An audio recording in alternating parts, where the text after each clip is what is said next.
our actions are very, very powerful. And as we talked about already in the class, actions can be gross, like a physical action, can be more subtle, like words, speech, or is more subtler still, like thoughts. But every action that everybody does, anybody does, creates a reaction. Creates a ripple in the space-time continuum, using Albert Einstein's terminology. In fact, Mr. Einstein proved karma when he proved that space is curved, and that whatever action is thrown out there in the space-time continuum, because space is curved, that action will eventually, but inevitably, come back to its place of origin. So whatever we think, whatever we say, whatever we do, we will be revisited by it at some time or another. So it is good to do our very best to think kind thoughts about ourselves, about others, to say good things about ourselves, about others, and to do good things, helpful things, caring things, kind actions. Because how we treat others will determine how others treat us.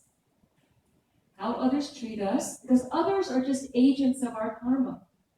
In fact, in the ultimate reality, there are no others. There's only one. And it's you. And you. It's the eternal Atman, the soul, the eternal soul.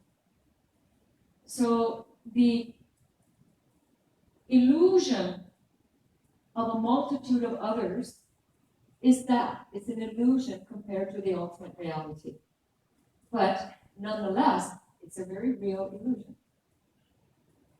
And we have to work with that illusion.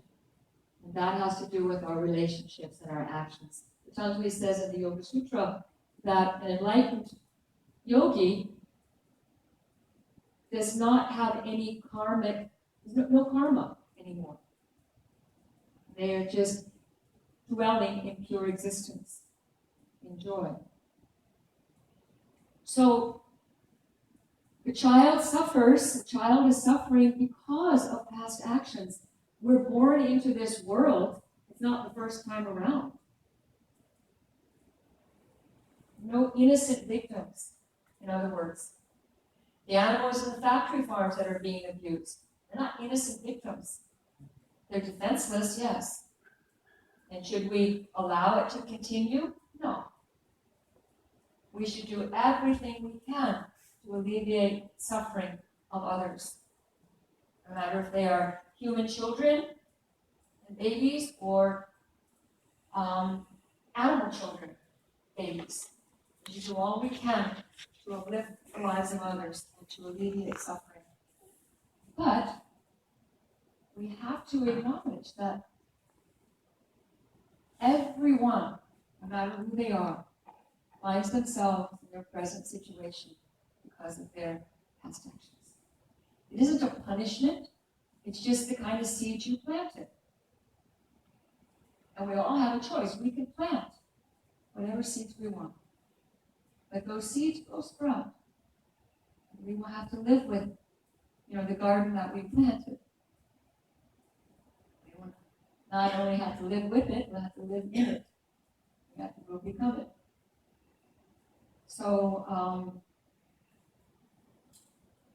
we live in a culture, a global culture, which has pretty much successfully, because it's a slave culture. So in a slave culture, there are victims and there are perpetrators, right? So we're quite used to that kind of hierarchy relationship. And we're quite used to playing the victim ourselves. So we have a lot of work to do if we want to dismantle this present culture. and create a new way of living, which is based on win-win situation for everyone, that comes from a place of joy and mutual encouragement and love and support. So I hope I helped with that. Thank you.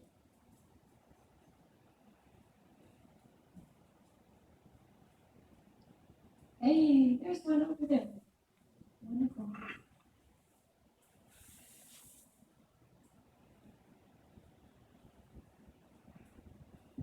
Hello. Hi. Hey. I wonder, can we use this